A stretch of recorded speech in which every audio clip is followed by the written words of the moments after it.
गिबि गिबियावनो आंनि एसपि बड' निउस चेनेलनि जानानै आंनि गोसो गोरबोनि अननाय आरो सिबिनायखौ नोंथांनो फिन जासिहरफिननानै दिनैनि रादाबखौ फरायनो आं आखायाव लाबाय। आसा खालामो आंनि रादाब फरायनायखौ नोंथाङा जोबजासिम खोनासंगोन।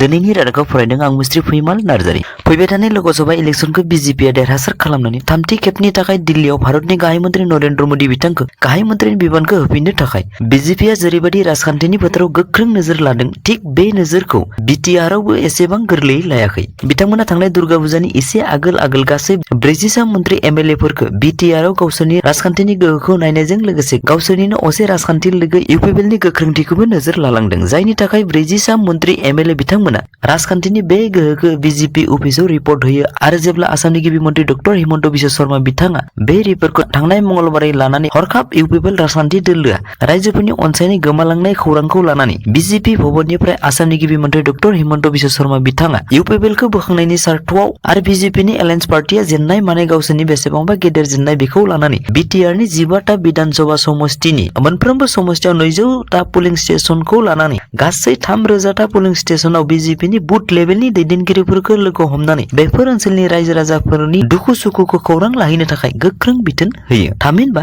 बिजेपिनि अक्सिजेन मोनाब्ला इउपिपिएलआ फैगोन क'क्राझार समष्टियाव देरहागोन ना गोब्राब बेयो रोखा होना खौरां बिजोङाव सावरायज्लायनायखौ जोङो नुनो मोनो। थांनाय मंगलबार खालारखालि जुदिअ तामुलपुर जिल्लानि मथंगायाव इउपिपिएल राजखान्थि हान्जानि प्राइमारि लेभेलनिफ्राय मिरु आफादसिम गासै इउपिपिएलनि दैदेनगिरिफोरजों लोगोसे मावथि दैदेनगिरिफ्रा गावसोर सरकार सालायनायनि गिबि सानखालिनिफ्रायनो दिनैनि समसिम खामानि मावलांनायफोरखौ जथायै मोजां सावरायफिननो बे जथुमाखौ लिंदों होनना बिटिआरनि सीएम प्रमद बर' बिथाङा बुंदोंमोन। लोगोसे बिथाङा बुंनाय थांनाय समफोराव बिपिएफ राजखान्थि हान्जाया सिगि सुगु खालामनानै रायजोफोरनि भट लानानै मोनसे असान्थि थासारि सोमजिखांहोदोंमोन आरो बेखौ गोजान खालामनो थाखाय 2015 मायथाइयाव दानाय आथिखालनि आसामनि मन्त्रि इउजि ब्रह्मनि इउपिपिएल राजखान्थि हान्जानि थांखि बायदि बिटिआर ओनसोलनि गासै हारि माहारिनि सुबुंफोरखौ लानानै खौसे आवगायलांनाय आरो बर'नि जेंना जेंसिफोरखौ सुस्रांनो थांखि लानानैनो बे राजखान्थि हान्जाखौ दादोंमोन आरो दिनै बे राजखान्थिया गोरा गोग्गोम जानायजों लोगोसे बे ओनसोलनि आइ आफानि जौगानायनि थाखाय स्टेट गभर्नमेन्ट आरो सेन्ट्रेल गभर्नमेन्टआ जाबायदि मिशन आरो भिजन लादों, बेजों आवगायलांनायनि अनगायै इउपिपिएल हिसाबै फरायसा फरायसुलि आबादारि लाइमोनफोरनि हारिमु बिथिं, सोलोंथाइ बिथिं, रांखान्थि बिथिं जौगाहोनानै गोख्रों बड'लेण्ड दानायजों लोगोसे बड'लेण्डनि सिमा बारायनाय आरो बड'लेण्डनि बायजोआव थानाय बर' सुबुंफोरनि जेंना सुस्रांनाय गासै एजेन्डाफोरखौ लानानै इउपिपिएलआ खामानि मावगासिनो दं होननाबो बिथाङा खौरां बिजोंनि गेजेरजों रोखा खालामनानै होदोंमोनब्लाबो नाथाय बिपिएफनि कास्टम बसुमतारी बिथाङा 21 नं सालबारिनि कुरिबिल कालि मन्दिरनि नब्लाङाव जेब्ला बिपिएफआ राजबंशी सेलखौ लानानै मोनसे आफाद जथुमलाङो, बेवहाय बिथाङा बुङोदि सानजा सोनाब साहा खोला जेथिंबो गुबुन गुबुन हारि माहारिफ्रा बिपिएफनि हाग्रामा महिलारिखौनो फिन खेबसेबाव बिटिसिनि चिफ जाफिननायखौ लुबैदों। बिथाङा बुंनाय बायदिब्ला आबादारिनिफ्राय जागायनानै साख्रिआवला, जाय एमए बिए पास जानानै थानाय फरायसा फरायसुलि, सेंग्रा सिख्ला, कन्ट्रेक्टर, फोरोंगिरि, बुद्धिजीबिफ्राबो लुबैफिनदों होनना रोखा रावजों फोरमायो। लोगोसे कन्ट्रेक्टरफ्रा गोदो हाग्रामानि समाव कन्ट्रेक्टर मावनानै बे ओनसोलनि जौगानाय खामानि मावनो मोनदोंमोन, नाथाय बिटिआरनि सीएम प्रमद बर' फैनाय लोगो लोगो गुबुन जायगानि ठिकादारफोरनोसो खामानि मावनाय जेबो फिनिशिं गैयैनिबो अजद दङ आरो बेनि अनगायैबो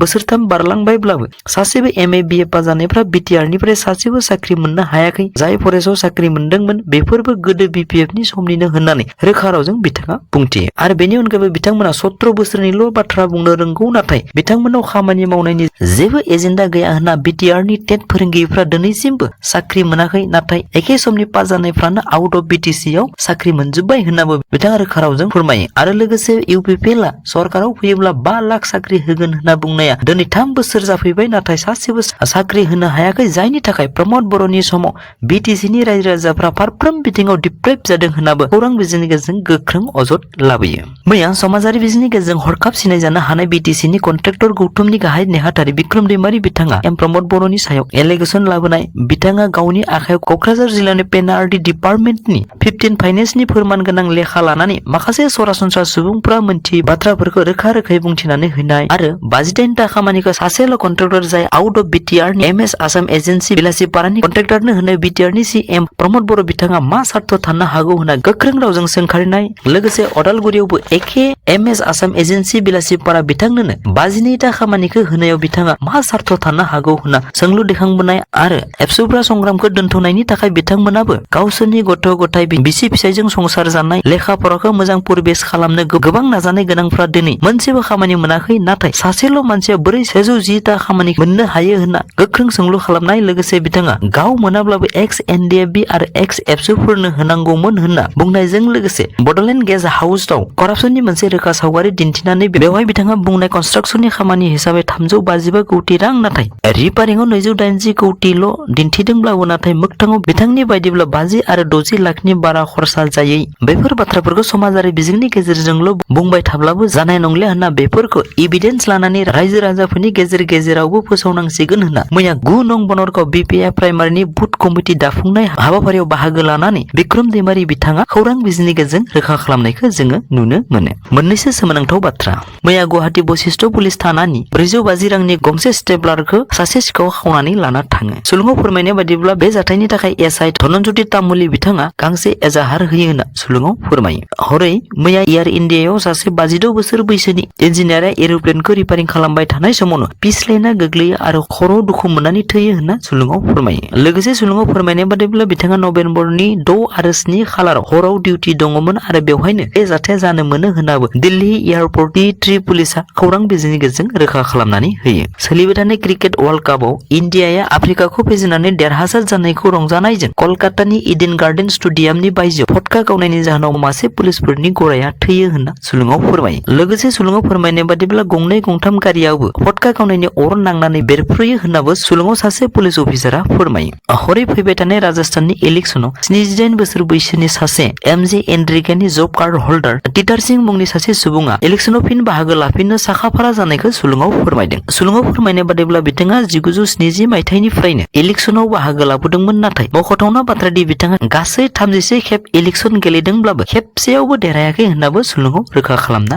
होयो। मोनसे दुखुनांथाव रादाब ब्राजिलनि सासे डार्लिन मारियास मुंनि 29 बोसोर बैसोनि मेथाइ खनगिरि बिथाङा मैया थैयो। सुलुङाव फोरमायनाय बादिब्ला बिथांखौ मासे बेमाया मोखाङाव अरदोंमोन आरो बेनिफ्रायनो बिथांनि मोखाङा बुफबजोबनानै मोखांनि गाबाबो सोलायनानै जोबथायाव बिथाङा थैयो होनना गावनि बिसि जुलियानी लिसुआ ब्राजिलनि निउज आउटलेटाव फोरमायो। बेजों लोगोसे आंनि दिनैनि रादाबा एसेनोसै। थारै नोंथाङा आंनि रादाबखौ दिनैसो खोनासंफ्लांदोंब्ला अन्नानै दिनैसिमबो नोंथाङा आंनि रादाबखौ साबस्क्राइब लाइक आरो शेयार खालामाखैब्ला अन्नानै साबस्क्राइब लाइक आरो शेयार खालामनो थाखाय आंनि गोसो गोरबोनिफ्राय गुरै खावलायहरनाय थाबाय। एसेनोसै, गोजोन्थों।